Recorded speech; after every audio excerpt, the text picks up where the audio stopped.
जाना इस गीतिका के माध्यम से कि अनवरत किसी संप्रदाय, धर्म या व्यक्ति विशेष के लिए नहीं, बल्कि पूरे समाज के लिए है, मानव मूल्यों की रक्षा मात्र के लिए है। अब मैं आमंत्रित करती हूँ हमारी तेरापंथ सभा धुबड़ी के अध्यक्ष श्रीमान मदन लाल जी गुच्चा, वो आए और 2 शब्द कहें।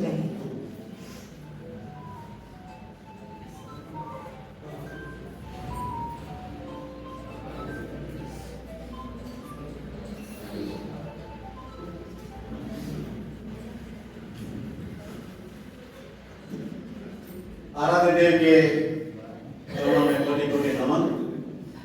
यहाँ विराजित मुनि श्री 108 अरित जी सागर जी के चरणों में नमन।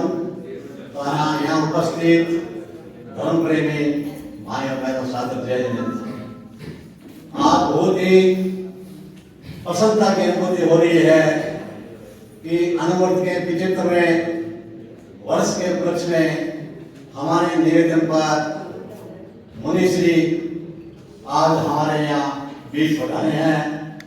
मैं तेरापंथ सभा, तेरापंथ महिला मंडल, तेरापंथ यूथ परिषद की ओर से आपका हार्दिक स्वागत अभिनंदन करता हूँ।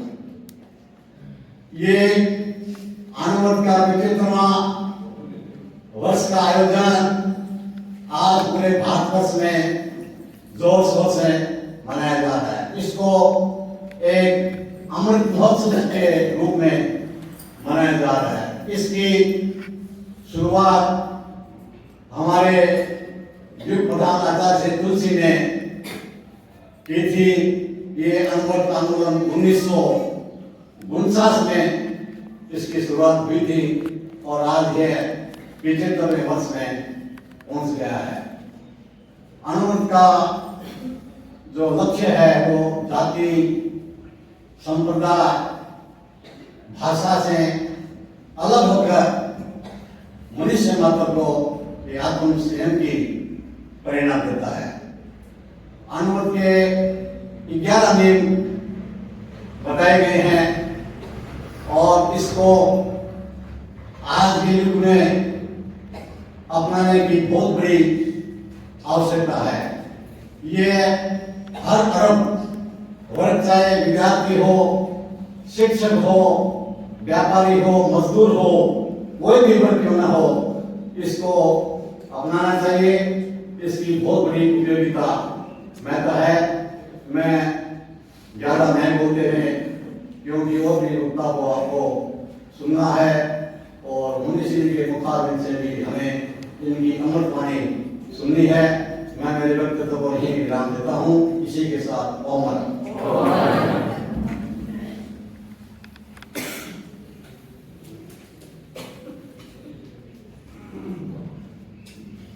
हमारी अनुव्रत समिति धुबड़ी की अध्यक्षा श्रीमती शांति देवी बरेड़िया, जिनके अथक प्रयास से हमारी आज की सभा का आयोजन हुआ, श्रीमती शांति देवी बरेड़िया।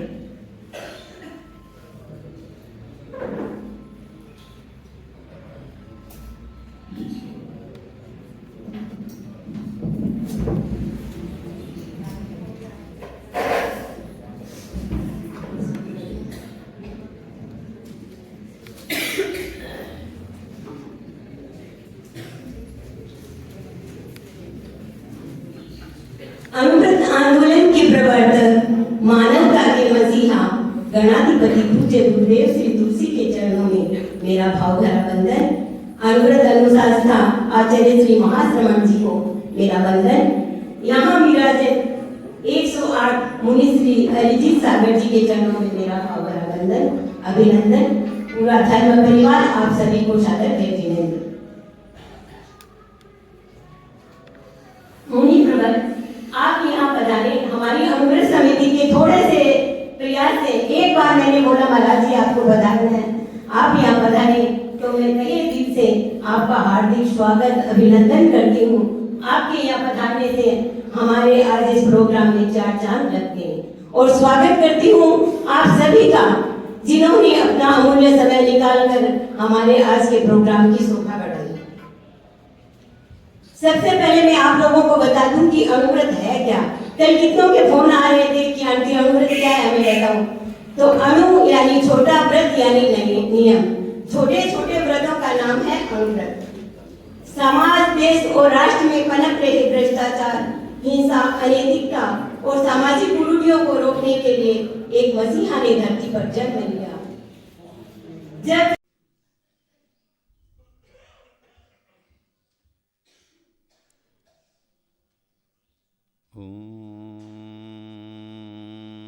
नमः सिद्धेभ्यः।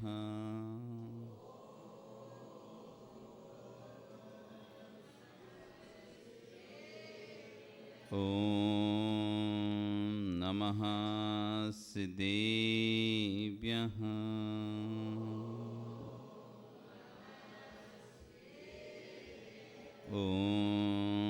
नमः सिद्धेभ्यः।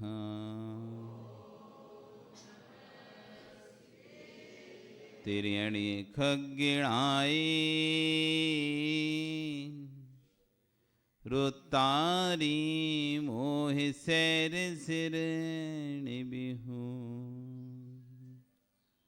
आयरी राउ पसियो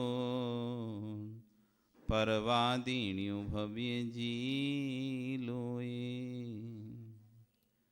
महावीर सी चरिया जिनकी कुंद कुंद सा है चिंतन महावीर सी चरिया जिनकी कुंद कुंद सा है चिंतन समंत्र भद्र सी तार्किक बुद्धि अकलंक जैसे करें प्रवचन विमल सिंधु सी करुणा जिनमें विराग सागर सा अनुशासन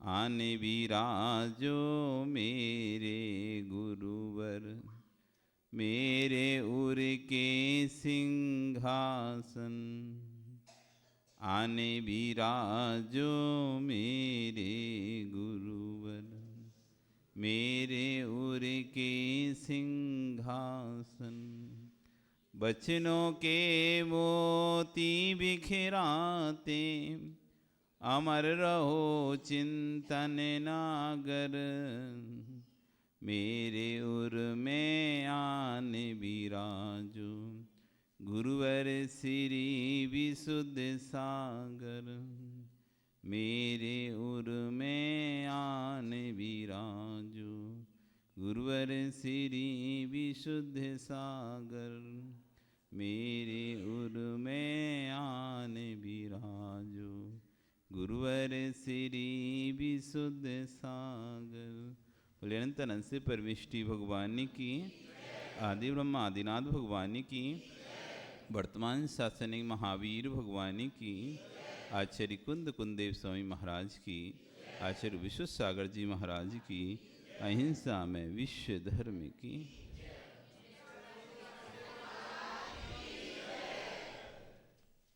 बंधु वर्तमान शासन न्यायिक वर्धमान स्वामी के शासन में हम सभी विराजते हैं। तीर्थंकरों की देशना आचार्यों का आशीर्वाद जो हम सभी इस पंचम काल में धर्म को सुन रहे हैं। कार्य लिंग ही कारणम कार्य लिंग ही कारणम कार्य दिखाई दे रहा है कारण का बोध करो कारण से कार्य का बोध करो कार्य से कारण का बोध होता है कारण से कार्य का बोध होता है। ठंडी हवा चल रही है ठंडी हवा चल रही है आप क्या समझोगे? ठंडी हवा चल रही है क्या महसूस करोगे? कहीं बारिश हुई है सौंधी सौंधी ठंडी ठंडी हवा आ रही है आपके घ्राण इंद्रिय में क्या अनुमान लगाते हैं आप? कहीं पर बारिश अवश्य हुई है तभी ये सौंधी सौंधी ठंडी हवा आ रही है, नहीं तो ये हवा नहीं आ सकती। कभी हवा का खुशबू ली आपने? जब कहीं बारिश होती है जो हवा चलती है वो हवा की खुशबू ली कभी आपने? एक सौंधी सी, एक ठंडी सी एक हवा आती है, लग जाता है कहीं ना कहीं बारिश हुई है तभी ये सौंधी हवा चल रही है। कार्य देखकर कारण का बोध कर लिया जाता है। कार्य देखकर कारण का बोध कर लिया जाता है। आप यहां पर बैठे हुए हैं, आप यहां पर बैठे हुए हैं, शांति से धर्म श्रवण कर रहे हैं, उपदेश सुन रहे हैं। कारण क्या है? आप यहां पर धर्म श्रवण कर रहे हैं, उपदेश सुन रहे हैं, कारण बताओ क्या है? ये कार्य साता वेदनी कर्म का उदय चल रहा है। आप सबका साता का उदय चल रहा है। साता के उदय में आप शांति से यहां पर बैठे हुए हैं। यदि असाता वेदनी कर्म उदय में आ जाए तो आप उठकर अभी जाग लोगे। किसी को लघु शंका लगे आए, किसी को पेट दर्द होने लगे, किसी को सिर दर्द होने लगे, क्या वो यहां बैठा रहेगा? क्या बैठा रहेगा? क्या करेगा? उठकर चला जाएगा। कार्य दिखाई दे रहा है तो कारण पता हो गया। शांति से व्यक्ति बैठा हुआ है, किसी प्रकार की कोई चिंता विकल्प नहीं है, इसका साता वेदनी कर्म का उदय चल रहा है। साता वेदनी एक व्यक्ति शांति से नहीं सुन पा रहा है, बैठ भी नहीं पा रहा है, बैठता है तो पैर दर्द करने लगते हैं अथवा और शरीर दर्द करने लगता है, मन नहीं लगता है, इसका असाता वेदनी कर्म का उदय चल रहा है। कार्य से कारण के बोध होते हैं। ये कारण और कार्य बने कैसे हैं? कृष्ण यहां खड़ा हो जाता है, मैं यहां पर शांति से बैठा हूं, मुझे किसी प्रकार की कोई पीड़ा नहीं हो रही, धार्मिक कार्य करने में कोई बाधा नहीं आ रही, तो क्या कारण रहा था जो मुझे इतना साता का बंध हुआ, जो मैं आज शांति से बैठ पा रहा हूं? कभी कारण खोजा? हम सिर्फ कार्य को देखते हैं, कारण को नहीं देखते। जिस दिन कारण को भी देखने लगेंगे तब हमें समझ में आएगा जो कार्य आज चल रहा है वो किसका फल है। हमने निरपराध जीवों को सताया नहीं था, हमने किसी जीव को पीड़ा नहीं दी थी, इसलिए हमको ऐसा कर्म का बंध हुआ साता कि आज कोई हमको पीड़ा नहीं दे रहा है। सुख देत सुख होत है, दुख देत दुख होत। विश्वास रखो, आप जो भी अपने जीवन में करते हैं वो नियम से लौटकर आपके पास वापस आता है। आप यदि किसी का अच्छा करते हैं, किसी की रक्षा करते हैं, किसी की सेवा करते हैं, किसी को जीवन दान देते हैं, तो आपको भी बाद में जीवन दान मिलता है। एक मछुआरा तालाब के किनारे बैठा हुआ है मछली पकड़ने के लिए, तभी वहां से एक दिगंबर मुनिराज निकलते हैं। मछुआरा दिखता है, अरे महाराज हैं, साधु को देखकर तो सबके मन में आता है चलो नमस्कार करते हैं। वो जाकर नमस्कार करता है। नमस्कार करने के बाद कहता है, स्वामी मुझे कुछ कल्याण के लिए मार्ग बताइए अथवा कोई नियम दीजिए छोटा मोटा सा। तो उन्होंने कहा तुम मछुआरे हो तो मछली पकड़ने का त्याग कर दो। तो उसका ये तो संभव नहीं है, अब हमारी तो आजीविका ही मछली है, हम तो वही पकड़ते हैं वही बेचते हैं बाजार में, तब जाकर कहते नहीं संपत्ति थोड़ा सा पैसा आता है तो भोजन पानी चलता है, बाकी तो हम वो तो छोड़ नहीं सकते, आप कोई और दूसरा नियम दो। तो एक काम करो, अच्छा तुम जो पहली मछली आए तुम्हारे जाल में उसको छोड़ देना। उस ठीक है, बहुत आती रहती दिन भर में, पहली छोड़ देंगे क्या जाता है, ये कोई बहुत बड़ी बात नहीं है। हाँ, इतना कर सकते हैं आप, अब इतना गुरु के पास आए हैं, इतना तो कर ही सकते हैं हम कि पहली मछली को हम छोड़ देंगे। महाराज से आशीर्वाद लेकर वो वापस मछली पकड़ने के अपने कार्य में लग जाता है। वो पहली बार में जो मछली आई, अभी तक उसकी कभी मछली नहीं आई थी इतनी बड़ी, उसके जाल में कभी तक इतनी बड़ी मछली नहीं फंसी थी। पहली बार उसके जाल में इतनी बड़ी मछली फंसी। अब जैसे ही फंसी बोलरी में उससे निकाला, और इतनी बड़ी, खुश हो रहा था आज तो काम होगा। तभी उसे याद आया, अरे अपन ने तो अभी नियम लिया है थोड़ी देर पहले। क्या नियम लिया है? पहली बार की जो मछली होगी उसको मैं छोड़ दूंगा।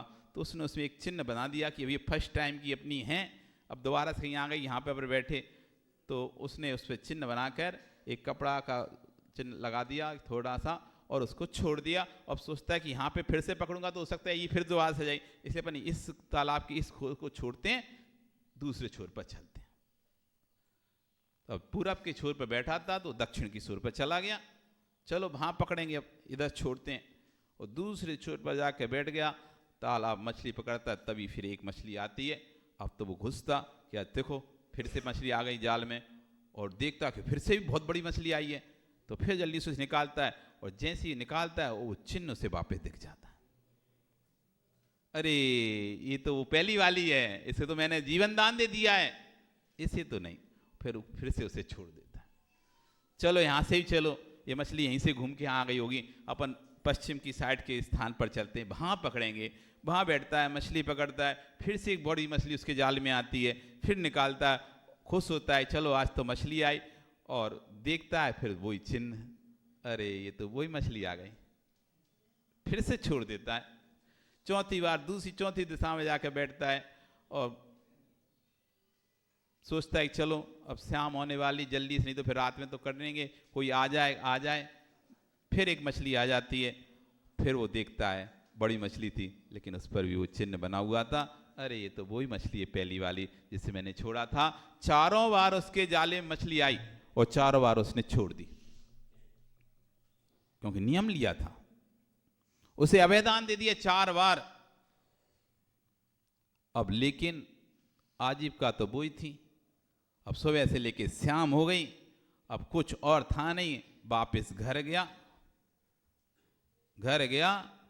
तो गया तो पत्नी, क्या आज के लिए?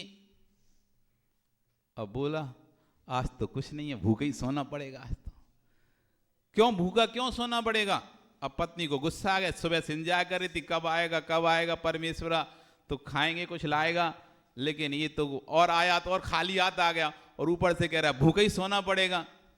क्यों भूखा सोना पड़ेगा? और आज हमने एक महाराज से नियम लिया था कि जाल में जो भी पहली मछली आएगी उसको हम छोड़ देंगे, उसको मारेंगे नहीं। तो पहली मछली बहुत बड़ी मछली फंसी, लेकिन हमने नियम लिया था इसलिए छोड़ दिया निशान बनाकर, लेकिन बार बार वही मछली हमारे जाल में आई, इसलिए आज और हम उसको बार बार छोड़ दिए, इसलिए कुछ भी नहीं। उसकी पत्नी को बहुत गुस्सा है, ये क्या फालतू के नियम ले आते तुम, ये कोई नियम लेने की नियम होते हैं कि ये अपना भोजन ही वो चीज है तुम उसको ही छोड़ दोगे?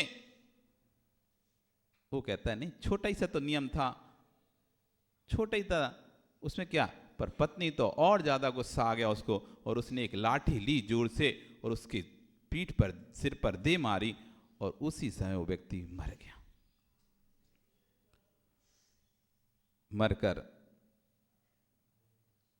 एक सेठ के यहां पुत्र उत्पन्न हुआ। उस छोटे से व्रत से एक छोटा सा जो व्रत उसने, अणु मतलब होता है छोटा, महा होता है बड़ा, श्रावक के पास होते हैं अणु। 2 प्रकार के व्रत होते हैं, अणुव्रत और महाव्रत। अणु मतलब छोटा, सबसे पुद्गल की सबसे छोटी, अणु क्यों कहा, अणु नाम क्यों दिया इसको? पुद्गल की सबसे छोटी इकाई है अणु। जो हम दिखाई दे रहा है हमको, ये सब स्कंद दिखाई दे रहा है, अनेक अणुओं से मिलकर जो समूह बना हुआ है वो हमारे चाक्षुष हो रहा है। अणु जो होता है सबसे छोटा होता है, इसका कोई भी फिर भाग नहीं होता, सबसे छोटा भाग पुद्गल का अणु। सबसे छोटा सा छोटा नियम उसे कहते हैं अणु, जिसको पालन करने में कोई भी तकलीफ ना हो, बहुत आसानी से पालन हो जाए, किसी प्रकार का कोई भी श्रम ना करना पड़े, ऐसा छोटा छोटा नियम कहलाता है अणु। अणु इसी को कहते हैं अणुव्रत। अणुव्रत हिंसा, झूठ, चोरी, कुशील, परिग्रह 5 पाप हैं। इन 5 पापों को पूर्ण रूप से त्याग करना अथवा उसका एक अंश त्याग करना, पूर्ण रूप से त्याग करना अथवा एक अंश त्याग करना। प्रत्येक पाप की 4 कैटेगरी हैं। हिंसा की भी 4 कैटेगरी हैं। आरंभी हिंसा, उद्योगी हिंसा, विरोधी हिंसा, संकल्पी हिंसा। आरंभी हिंसा अर्थात घर में हम जो झाड़ू पोंछा करते हो, आप बर्तन आदि धोते हो, खाना आदि बनाते हो, घर की साफ सफाई करते हो, उसमें जीवों का घात होता है। यह आरंभी हिंसा है। उद्योगी आप व्यापार करते हो, व्यापार में भी आप दुकान चलाते हो तो कई जीवों का घात हो जाता है, उसमें छोटे छोटे जीव मर जाते, सांड उठा के पटक दिया, वहीं छोटे जीव थे, नहीं पता, चूहा मर गया, छिपकली मर गई, चींटी मर गए, कीड़े मर गए, तो ये उद्योगी हिंसा हो गई। अच्छा, बड़े बड़े कारखाने खोल दिए, अब बड़े बड़े कारखाने खोलोगे तो आग भी जलाओगे, पानी भी तड़पेगा तो उससे वाष्प निकलेगी, तो कितने जीव मरेंगे, कितने आग जली, ये सब कौन सी हिंसा हो गई? उद्योगी हिंसा। तीसरी होती है विरोधी हिंसा। कोई हमको मारने आता है अथवा हमारा हित करने आता है तो हम अपने बचाव में उसको रोकते हैं, और रोकने में हो सकता है हम उसको थप्पड़ भी मार दें, हो सकता है कुछ धक्का भी दे तो उसको लग भी जाए, पीठ चोट भी पहुंच जाए, पीड़ा ही पहुंच जाए, तो ये होती है विरोधी हिंसा। हम अपने बचाव के लिए किसी को यदि हाथ करते हैं, ये विरोधी हिंसा। एक होती है संकल्पी हिंसा, अंतिम, जिसमें हम संकल्प करें मैं तुझको मार दूंगा, आज ये चींटी को मैं मारूंगा, ये जीव को मैं मारूंगा, ये चूहे को मैं मारूंगा, ये छिपकली को मैं मारूंगा, ये कौवे को मैं मारूंगा, ये गाय को मैं मारूंगा। ऐसा भाव करके जो हिंसा की जाती, मारा जाता, वो कहलाती संकल्पी हिंसा। जो अणुव्रतधारी होता है उसकी इस संकल्प हिंसा का त्याग होता है। वो कभी भी संकल्प करके ये हिंसा नहीं करता, आज मैं तेरा जान ले लूंगा, आज मैं उसका खून करके रहूंगा, आज मैं उसको पीड़ा पहुंचा के रहूंगा। इस संकल्प पूर्वक हिंसा का जिसका त्याग हो जाता है वो कहलाता है अणुव्रत। लेकिन फिर भी 3 प्रकार की हिंसा उसको चलती हैं। चलती मतलब उसके व्यापार, भोजन पानी है, संसारिक है तो घर का गृहस्थी का काम भी करेगा, व्यापार भी करेगा और अपना बचाव भी करेगा। तो 3 हिंसा का उसका त्याग नहीं रहता, एक संकल्पी हिंसा का उसका अणुव्रतधारी का त्याग रहता है।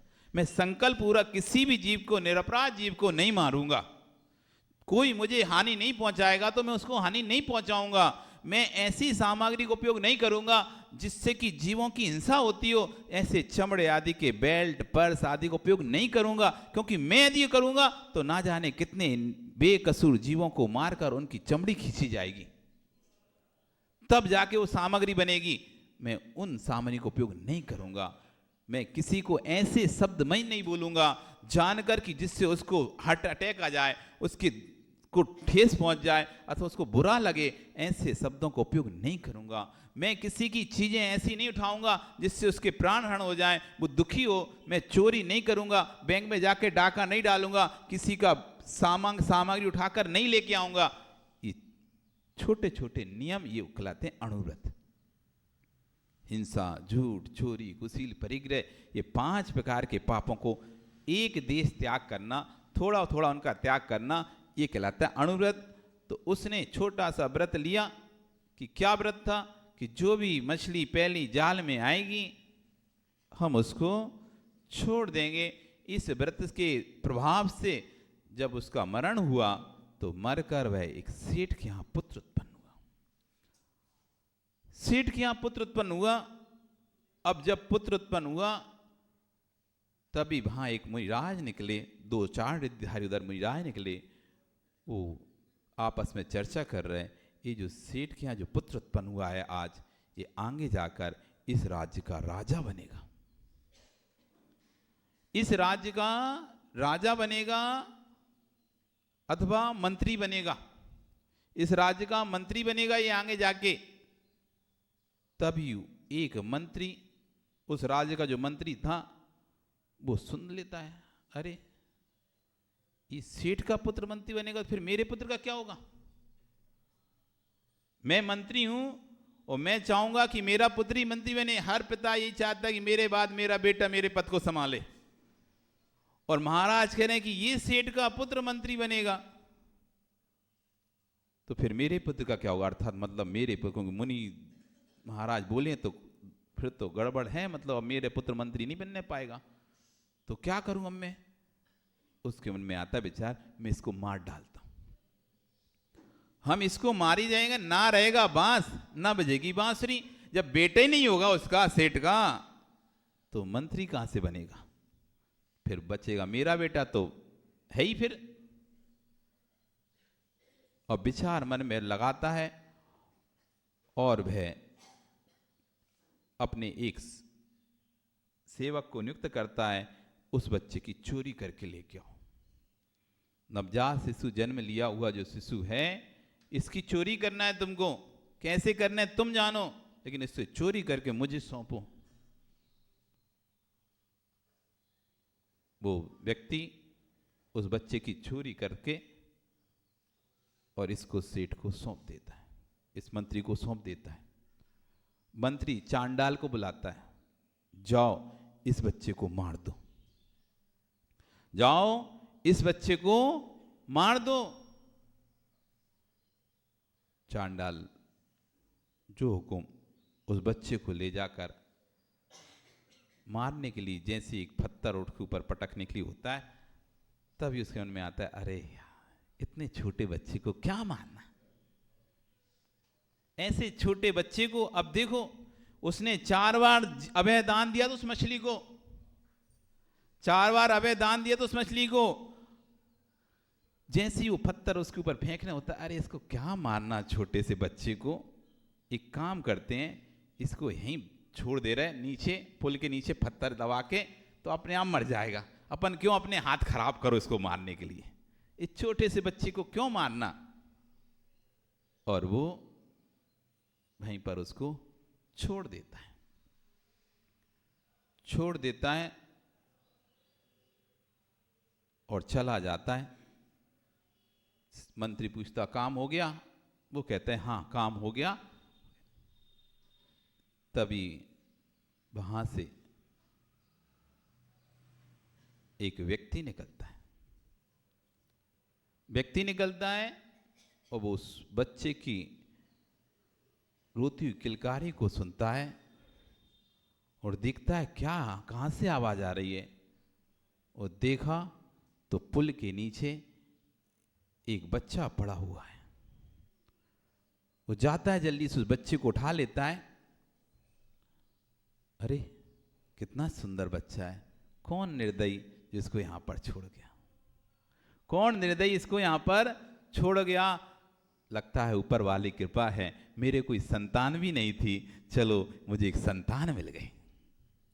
और वो उसको ले जाता है, उस बच्चे को ले जाता है, अपने गांव ले जाता है और बढ़िया उत्सव के साथ की ऐसी खबर करके कि पत्नी को गूढ़ गर्भ था, संतान उत्पन्न हुई, और बच्चे के जन्म उत्सव करता है। और जन्म उत्सव में वो मंत्री को बुलाता है। किसको बुलाता है? मंत्री को बुलाता है। अब जब मंत्री को बुलाता है, मंत्री जाता है, अरे ये तो वही बच्चा है, ये तो वही बालक है जिसे हमने मारने के लिए चांडाल को दिया था। लगता है उसने मारा नहीं। अब क्या करें, ये तो बच गया।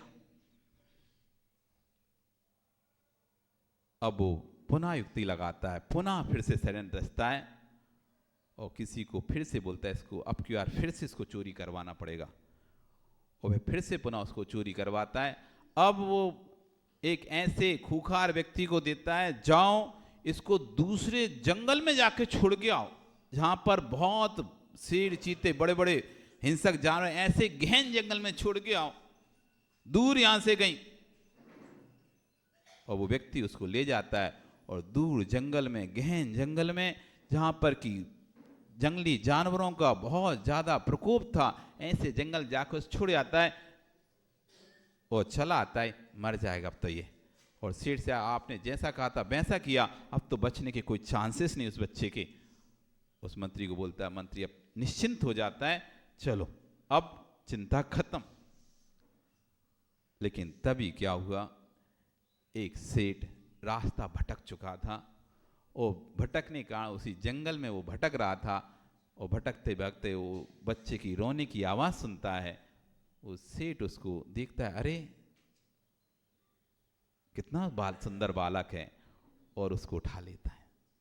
इसे तो कोई दिख ही नहीं रहा, कौन ने छोड़ा, बहुत ढूंढता है, किसी का छूट तो नहीं कोई, पर नहीं दिखता। अपने घर ले जाता है, घर ले जाकर अपनी पत्नी को सौंप देता है, लो ये बालक का पालन पोषण करो, ये मुझे जंगल में मिला। पत्नी उसका पालन पोषण करती है और बढ़िया जब वो 15-20 साल का हो जाता है, एक उत्सव किया जाता है। उत्सव में फिर उस मंत्री को बुलाया जाता है, फिर उस मंत्री को बुलाया जाता है। और मंत्री को जब बुलाया जाता है तो मंत्री उसके कान में जो कुंडल दिखता है, अरे ये कुंडल, उसे तुम सच सच बचाओ, ये लड़का बच्चा तुम्हें मिला कहां से, तुम्हारा तो नहीं हो सकता, क्योंकि ये राशि कुंडल है। इसको जब उसने जब छोड़ा तो पहचान लो, उसके कान में कुंडल लगा दिया था, जैसे उसने मछली के जैसे लगा दिया था निशान कि ये बार बार आए तो पता चल जाए, तो ऐसे उसने लगा दिया था। क्योंकि वो एक बार बच गया था ना, कहीं दूसरी बार बचे, कहीं किसी को मिले तो पता चल जाए मुझे कि ये वही बालक है, तो उसको निशानी उसके कान में लगाई दी थी। तो जैसे देख, अरे तुम ये सच सच बचाओ, कहां से मिला ये बालक, उसने पूरी कहानी सुनाई। अब लेकिन उससे क्या बोले मंत्री, तो मंत्री बोलता है, ये बालक तो बहुत सुंदर है, योग्य है, होनहार है, मैं चाहता हूं इसको आप कुछ सामग्री लेकर मेरे घर पर भेज दो। मुझे कुछ अर्जेंट सामग्री भेजना है अपने घर में, लेकिन अब मैं जा नहीं सकता, तुम इस बालक को लेकर भेज दो। मैं पत्र लिख दे रहा अपनी पत्नी को, ठीक है भेज दे रहे। बालक को सामान दे दिया और एक पत्र उसके गले में बांध दिया कि जाओ ये सामान दे देना और पत्र दे देना। उसमें लिखा था, जो बालक ये पत्र लेकर आए उसे विष दे देना। क्या दे देना? जहर दे देना। अब बालक जा रहा है, जाते जाते थक गया, रास्ते में मार्ग में एक पेड़ के नीचे सो जाता है। तभी वहां से जो मछली जिसको उसने छोड़ा था, वो मछली मरकर एक वेश्या बनी। वेश्या बनी तब वो वहां से निकल रही थी, जैसे उस बालक को देखती है, और देखती तो बड़ा सुंदर बालक, देखकर उसके ये गले में क्या है, कागज खुलकर देखती है, उसमें लगाता है, इस बालक को विष दे देना। वो चतुर होशियार, इस निर्दोष बालक को कौन मारना चाहता है, तो उसने उसमें क्या किया, आंख से काजल निकाला और विष को विषा कर दिया, विषा दे देना। अब वो बालक चला गया और उस मंत्री घर में पहुंचा। जब वहां पर उसने पत्र दिया, मंत्री की एक लड़की थी जिसका नाम था बिसा। मंत्री की लड़की थी बिसा, मेरा उसमें लिखा था, मेरा इंतजार मत करना, तुम इसको बिसा दे देना। तो पत्नी समझी कि लगता है ये सबसे योग्य लड़का मिला है पतिदेव को, तो इसको भेज दिया है शादी के लिए। तो तुरंत पूरे गांव को बुलाकर और मंडप रचाकर उसकी बेटी की शादी उससे कर दी। और तीसरी बार बच गया। 4 बार मारने का प्रयास, 4 बार उसने छोड़ा था, तीसरी बार वो बच गया। अब जब मंत्री घर आया, देखता है कि जिसको मारना तो वो तो दामाद बन गया, अब मारेंगे तब तो बेटी का स्वाग नष्ट होता है। लेकिन मन में तो वो ही भरा था, ईर्ष्या कलह और तेज हो चुकी थी। अब उसने कहा, कैसे इसको मैं मारूं? तो उसने अब मन ही मन उस विचार बनाता है, सोचता है इसको कुछ तरह मारना तो पड़ेगा। वो अपने एक व्यक्ति को बोल के रखता है, मैं रात्रि में 12 बजे एक व्यक्ति को काली के मंदिर में भेजूंगा, जैसे ही वो आए तुम उसका सर कलम कर देना। इधर वो जाता है, दामाद जी को बोलता है, दामाद जी हमारे यहाँ एक परंपरा है, शादी के बाद लड़के को काली मंदिर के दर्शन करने जाना होता है, देवी के, हमारी कुल देवी के दर्शन करने जाना होता है, इसलिए तुम रात को 12 बजे प्रसाद लेकर दर्शन करने चढ़ाने जाना। तो बेटा कहता है ठीक है चले जाएंगे, क्या जाता है, चले जाएंगे। वो रात को 12 बजे निकल जाता है, वहां वो तैयार बैठा हुआ है तलवार लेकर। जैसे ही वो पहुंचने से पहले ही रास्ते में साला मिल जाता है। जीजा जी कहाँ जा रहे हैं? अरे वो पिताजी बोले हैं कि शादी के बाद जाना पड़ता है। अरे तुम क्या पिताजी की बातों लगे, ला मुझे दो, आप तो आराम से घर में रहो, आपको कहाँ है इधर घूमना, आप ना कुछ समझते ना जानते। मैं जाता हूँ, मैं चढ़ा के आ जाता हूँ प्रसाद, आप तो वापस जाओ। तो ठीक है भैया, वो तो सीधा साधा बेचारा, लो तुम चढ़ा देना। तो उसको देकर अपने वापस आ जाता है। इधर वो बेटा उसका जाता है प्रसाद, उसे तो मतलब नहीं, उसे बस इतना ही निर्देशन था जो भी आए उसका गला काटना है तुम्हें। तो बस वो जाके जैसे झुका और उसने पीछे से तलवार चला दी, वो जाके वो मर गया। और इधर जब ये वापस लौटा, वो पिता देखकर, वो ससुर देखकर दंग, तुम वापस कैसे गए नहीं क्या? अरे क्या बताएं, वो रास्ते में साले साहब मिल गए तो उन्होंने जबरदस्ती दिल लिया। पिता सिर ठुकता, अरे दौड़ के जाता, लेकिन जब तक तो काम खत्म। अब तो अंदर से एकदम ईर्ष्या की ज्वाला उसके भड़क चुकी है। अब पत्नी से बोलता है, सारी बात घटना सुनाता है। अब कैसे ही कर, इसी कारण से बेटे का मरण हुआ है, कैसे कर उसको मारना है, अब कुछ भी हो जाए। तो पत्नी कहती है, अब मेरी देखो, अब आप तो फेल हो गए, अब मैं करती हूं आखिरी दाव। 4 दाव बच गए, अब की दाव नहीं बचेगा। वो पत्नी एक विष का लड्डू तैयार करती है, 2 प्रकार के, एक काले रंग के एक सफेद रंग के, 2 प्रकार के लड्डू तैयार करती है। काले रंग के लड्डू में जहर मिला देती है, सफेद रंग के लड्डू में जहर मिला देती है, काले रंग के लड्डू अच्छे रहते हैं। अपनी बेटी को बोलती है, देखो हम जा रहे हैं, तुम अपने पिता और पति को खाना खिला देना, और ये काले वाले लड्डू तो तुम अपने पिता को दे देना, लेकिन ये अच्छे वाले जो लड्डू है ना सफेद, ये अपने पति को देना। बेटी कहती हाँ माँ ठीक है आप जाओ।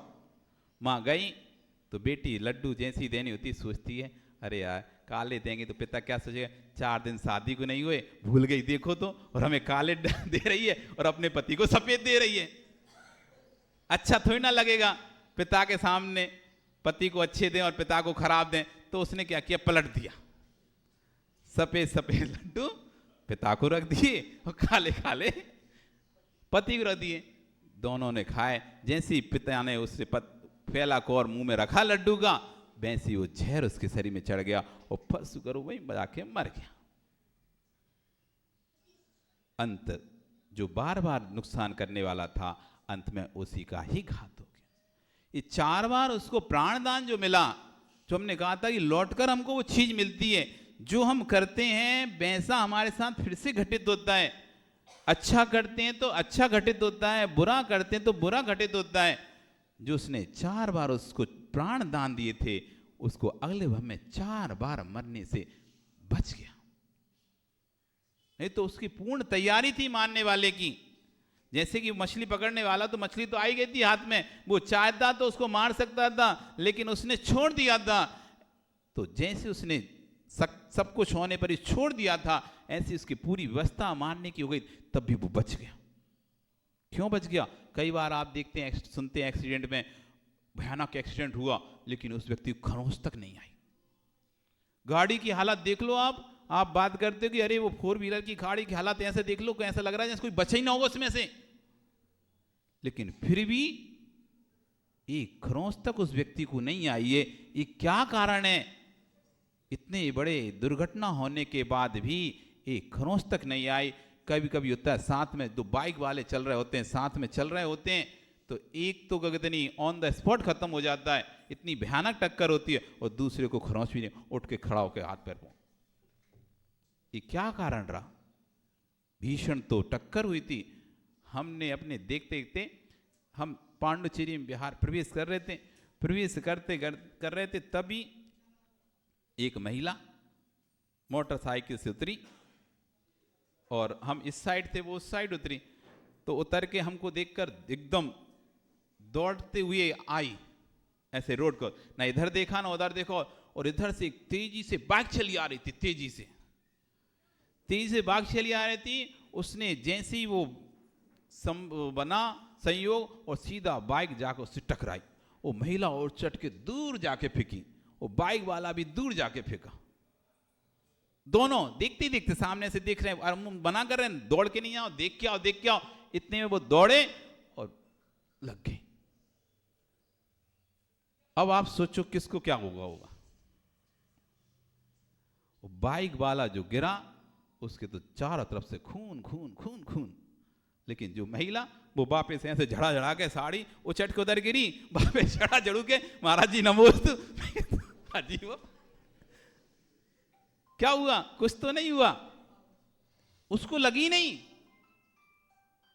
जबकि इतनी भीषण 60 की स्पीड में मोटरसाइकिल रही होगी, वो मोटरसाइकिल वाला हेलमेट पहना था तब भी खून खुनारा हो गया, और ये कुछ भी नहीं थी तब भी उसको नहीं, हाथ पैर झड़कार के जैसे उड़ गए, जैसे कुछ हुआ ही नहीं हो, थोड़ी धक्का लगाओ। कारण क्या रहा? ये पूर्व में कहीं इसने जीवन दान दिया था किसी को, अभय दान दिया था किसी को। इतना भीषण दुर्घटना होने के बाद भी उसको कुछ फर्क ही नहीं पड़ा। हम ये छोटे छोटे व्रत अपने जन्म में अंगीकार कर लें। जैसे इसमें 11 जो व्रत के दिए हैं कि मैं किसी भी निरपराध प्राणी का संकल्प पूर्वक वध नहीं करूंगा। पहला तो ही ले सकते हम किसी संकल्प पूर्वक नहीं मारेंगे। हम इस चींटी को मारते हैं, हम इस चूहे को मारते हैं, इस पक्षी को मारते हैं, गाय को मारते हैं, बैल को मारते हैं, ऐसा किसी भी प्रकार का संकल्प करके, अथवा कोई हमारा कुछ बिगाड़ नहीं रहा, जबरदस्ती हम उसको मारें, ये क्या है? लोग जाते हैं रास्ते में जाते जाते हैं, कुछ हाथ में यदि डंडा होगा तो कोई गाय खड़ी होगी तो उसमें देते हुए निकल जाएंगे, कोई बैल बैठा होगा तो उसी में मारते हुए निकल जाएंगे। क्यों? क्या किया उसने तुम्हारा? नहीं तो चलते चलते एक थप्पड़ ही मार देंगे उसमें, अथवा उसकी पूंछ पकड़ के मरोड़ देंगे गाय की। कुछ भी नहीं कर रहे, वो शांति से बैठी हुई है, आपके लिए बहुत जगह है, निकल जाओ साइड से। नहीं, तुमने उठा के एक ठंडा, आप ठंडी में और आप बाल्टी भर के ठंडा पानी उसके ऊपर डाल दिया। ये नहीं। निरपराध किसी प्राणी को यदि हमको उससे कोई घात नहीं है तो उसको जाने दो, उसको किसी प्रकार की पीड़ा मत पहुंचाओ। ये छोटा सा नियम ले लो, क्या जाता है? जो मुझे पीड़ा नहीं पहुंचाएगा मैं उसको कभी पीड़ा नहीं पहुंचाऊं, जो मुझे नुकसान नहीं पहुंचाएगा मैं कभी उसको नुकसान नहीं पहुंचाऊं। यही तो पहला व्रत है अणुव्रत का, कि मैं निरपराध प्राणियों को संकल्प पूर्वक वध नहीं करूंगा। दूसरा, आक्रमण नहीं करूंगा। मैं किसी पर प्रहले होकर अपनी बचाव तो करूंगा, लेकिन शुरू अपन मैं नहीं करूंगा। झगड़ा भी घर में होते हैं तो नियम ले लो, हम झगड़ा प्रारंभ नहीं करेंगे, हम किसी पर हाथ नहीं उठाएंगे। आक्रमण करना मतलब क्या होता है? किसी का अपना गुस्सा या अपना वो ताकत किसी पर दिखाना। तो घर में झगड़ा हो जाता है तो आप एक जोर से थप्पड़ मार देते हो, ये अच्छी बात नहीं है। ये तीव्र पाप कर्म का बंध कराता है आपको। आक्रमण नहीं करूंगा, दूसरा नियम। तीसरा, हिंसात्मक तोड़ फोड़ आदि मूल प्रवृत्तियों में भाग नहीं लेंगे। किसी प्रकार की, अब जब होती हैं रैली निकलती हैं, कुछ प्रकार के विरोध वगैरह होते हैं तो उसमें तोड़ा फोड़ी भी लोग काटते हैं, तो हम भी उसमें सहयोगी नहीं बनेंगे। शांतिपूर्वक कोई रैली निकलेगी, शांतिपूर्वक कोई विरोध होगा तो उसमें हम सहयोगी हैं, लेकिन हिंसात्मक कोई विरोध होगा उसमें हम सहयोगी नहीं बनेंगे। ये तो छोटा सा नियम है अणुव्रत का, कि संकल्प पूर्वक किसी प्रकार की हिंसा नहीं करना। ये तीनों नियम किस रूप में? संकल्प पूर्वक हिंसा नहीं करना। अणुव्रत में क्या है? यही है अणुव्रत, मतलब संकल्प पूर्वक हिंसा का त्याग, संकल्प पूर्वक झूठ का त्याग, संकल्प पूर्वक चोरी का त्याग, संकल्प पूर्वक परिग्रह का त्याग, संकल्प पूर्वक अभ्रम का त्याग। इस तरह से ये 5 अणुव्रतों को धारण करना, ये तो छोटे छोटे व्रत हैं। चौथा, जैसे कहा इसमें मैं मानवीय एकता पर विश्वास रखूंगा, मतलब सबको जोड़ने का प्रयास करेंगे, तोड़ने का प्रयास नहीं करेंगे। जितना हो सके एक समाज को दूसरे समाज से, एक व्यक्ति को दूसरे व्यक्ति से जोड़ेंगे। ऐसे शब्दों का उपयोग नहीं करेंगे कि जुड़े हुए लोग टूट जाएं। माताओं, इतना ध्यान रखना, कुछ कर पाओ नहीं कर पाओ, इतना ध्यान रखना आपके कारण से कोई परिवार से टूटे ना। यदि जोड़ नहीं सके किसी को, भरे भरे परिवार में आप शादी होकर आते हो, भरे परिवार में शादी होकर जाते हैं आप, तो आप इतना ही ध्यान रखो, मैं इस भरे परिवार को जोड़ पाऊँ नहीं जोड़ पाऊँ कोई बात नहीं, बस मेरे कारण से भरा परिवार टूटे ना, इतना ही नियम ले लो। मेरे कारण से मैं तोड़ूंगी नहीं, जोड़ूंगी नहीं, कोई बात नहीं। जैसे हमसे गुरुजी कहते हैं, बेटा तुम जाओ, अच्छे से प्रभाव ना करना, लेकिन एक बात याद रखना, क्या? तुम प्रभाव ना कर पाओ नहीं कर पाओ कोई दिक्कत नहीं, तुम्हारा नाम आगे बढ़ा पाओ नहीं बढ़ा पाओ कोई दिक्कत नहीं है कि बहुत बड़े बड़े बैनर छपा हमारे, या बहुत बड़े बड़े बहुत भक्तों को हमारे पास भेजो, कोई जरूरी नहीं है। बस तुम इतना ध्यान रखना, अप्रभाव ना नहीं करना। तुम प्रभाव ना कर पाओ नहीं कर पाओ, हजारों लोगों को जोड़ पाओ नहीं जोड़ पाओ कोई जरूरी नहीं है, बस इतना ध्यान करना, अप्रभावना मत करना। यही सबसे बड़ी प्रभावना है। आप घर को जोड़ पाओ, आपके अंदर हुनर है नहीं है कि आप घर को जोड़ पा रहे हो नहीं जोड़ पा रहे, पूरे घर को साथ लेके चल पा रहे हो नहीं चल रहा है, ये आपके हुनर की बात है। यदि ये नहीं कर पाओ, बस इतना करना कि हमारे कारण से किसी की एकता भंग ना हो, टूटे नहीं परिवार, हम उसमें निमित्त ना बने। यही व्रत है, इसमें हम एकता पर विश्वास रखें, एकता को बना कर रखें। फिर छठ पांचवा दिया, धार्मिक सहिष्णुता रखूंगा, धर्म के नाम पर हम कभी भी किसी प्रकार की राजनीति ना करें, ये सबसे अधिक होता है। राजनीति में धर्म प्रवेश करे तो चलेगा, अच्छी बात है, लेकिन धर्म में कभी राजनीति प्रवेश नहीं करना चाहिए। जब एकता की बात आए तो फिर ये नहीं अरे ऐसा वैसा, अपने सारे विकल्पों को बुलाकर एक हो जाना चाहिए। जब भी धर्म पर कोई भी बात आए, धर्म पर आँच आए, धर्मात्माओं पर आँच आए, धर्म गुरुओं पर आँच आए, धर्म के सिद्धांतों पर आँच आए, तो सभी को एक होकर एकजुट में सहयोग करना चाहिए, वहाँ राजनीति नहीं आना चाहिए। तो धार्मिक सहिष्णुता बनाए रखना। फिर आया इसमें छठवां, मैं व्यवसाय और व्यापार में प्रामाणिक रहूँगा। ये बहुत अच्छी बात है इसमें कि न्याय नीति से व्यापार करना, एक उचित फायदा या उचित लाभ लेकर व्यापार करना, अनुचित अनीति से व्यापार नहीं करना। अपना सिद्धांत बना के रखो कि नहीं, मैं कभी चोरी का माल नहीं खरीदूंगा, हम ऐसा सामग्री नहीं खरीदेंगे जिसके कारण से बाद में पकड़े जाने पर हम भी परेशान हो और दूसरा ही परेशान हो। हम न्याय नीति से व्यापार करेंगे, जहाँ से माल का ऑथराइज है वहाँ से सामग्री खरीदेंगे, और निश्चित जितना प्रॉफिट हमको लेना है बस उतना ही लेंगे, चाहे मार्केट में शॉर्टेज हो चाहे वृद्धि हो, हम अपना नियत प्रॉफिट रखेंगे। उससे ज़्यादा चाहे छोटा बच्चा है तब भी उससे उतना ही लेंगे, बड़ा व्यक्ति आए तब भी लेंगे, जानकार आए तब भी उतना ही लेंगे, अनजानकार आए तब भी उतना ही लेंगे। तो व्यक्ति क्या, व्यक्ति मौका देखकर काम करता है, मौका परिस्थिति होता है, अरे आज तो मार्केट में सब दुकानें बंद है, अपनी खुली है, आज महंगा देंगे। अथवा ये बच्चा है, इसको क्या पता रेडमेड भाव ताव नहीं कर रहा, क्या पता इसको क्या, तो चलो लगा दो जो भी। नहीं, एक न्याय नीति से इतना हमको लाभ चाहिए, इससे अधिक लाभ हम नहीं लेंगे, ये अन्याय का लाभ है, 10% लूँगा 15% लूँगा, बस उसके बाद नहीं। उस पैसे से भी, अब न्याय नीति का पैसा कैसा कहलाता, उस जो प्रॉफिट हुआ है उसको भी मैं 4 भागों में बांटूंगा। एक भाग मैं अपने लिए रखूँगा, एक भाग मैं अपने परिवार के लिए रखूँगा, एक भाग मैं आगामी विपत्ति आदि के लिए रखूँगा, और एक भाग मैं धर्म के लिए खर्चा करूँगा। ये न्याय नीति का व्यापार होता है। जो भी मैं धन कमाऊंगा, जो भी मैं राशि अर्जन करूंगा, जो भी आय करूंगा, ऐसा नहीं धर्म के नाम पर कुछ नहीं। जैसे आप रोज भोजन करते हैं ऐसे रोज आप धन कमाते हो, उसके 4 हिस्से करो। एक हिस्सा ये मेरे धर्म के कार्यों के लिए है, एक हिस्सा मेरे स्वयं के उपयोग के लिए है, एक हिस्सा मेरे परिवार के लिए है, और एक हिस्सा मेरी विपत्ति के लिए, आगामी भविष्य के लिए मैं रखता हूँ। ऐसे अपने न्याय नीति से अपने धन के 4 हिस्से करो। जो व्यक्ति इस तरह से न्याय नीति से धन का उपयोग करता है, वो आगामी जाके आगामी में अच्छा और महान व्यक्ति बनता है।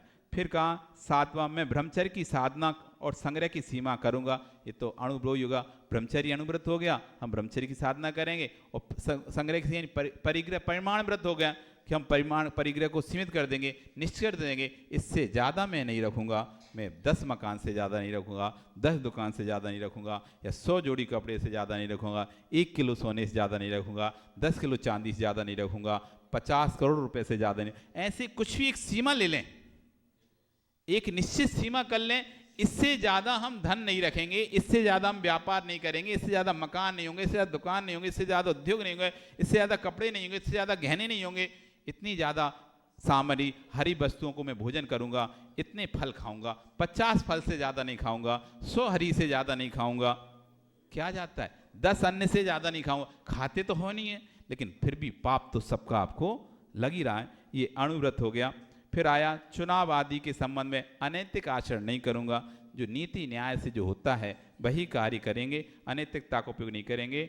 मैं समाज की कुरीतियों को प्रश्रय नहीं दूंगा। जो समाज में कुरीतियां चल रही हैं उनको बढ़ावा नहीं देंगे, उनको खत्म करने की कोशिश करेंगे। 10वां इसमें दिया था, मैं व्यसन मुक्त जीवन दूंगा। जो 7 व्यसन हैं, मद्य मांस खाना, शराब पीना, जुआ खेलना, शिकार खेलना, चोरी करना, वेश्यागमन, परस्त्री रमण, ये 7 व्यसन होते हैं। इन 7 व्यसनों को, व्यसन यानी बुरी आदतें, बुरी आदतों को मैं छोड़ूंगा अपने जीवन में। गुटखा आदि जो बुरी आदतें हैं, सिगरेट आदि पीना जो बुरी आदतें हैं, उनका मैं त्याग करूंगा। और अंतिम था, मैं पर्यावरण की समस्या के प्रति जागरूक होऊंगा। जहाँ जहाँ जिस जिस कारण से ये पर्यावरण को नुकसान होता है, ऐसे उन कारणों से मैं दूर करूंगा। इस तरह से 11 व्रत के हैं। तो सामान्य से यदि संक्षिप्त में समझें तो हम जिन जिन कारणों से हम बच सकते हैं और जिनसे हमारा कोई लेन देन भी नहीं है, ऐसे पाप कार्यों को आप छोड़ दें।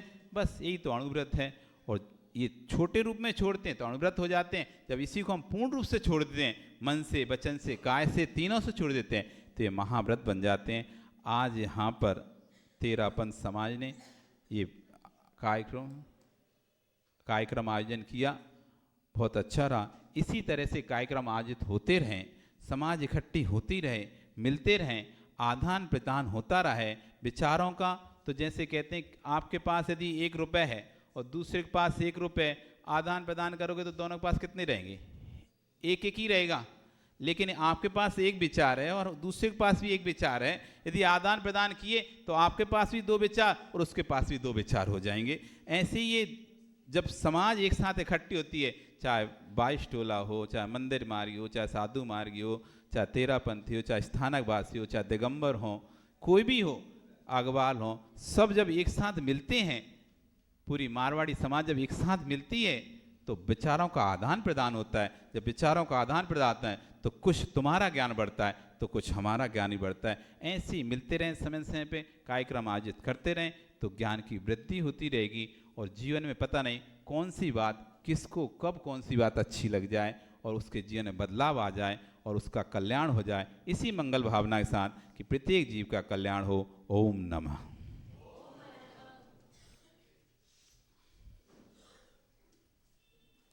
देवदूत आया धरती पर,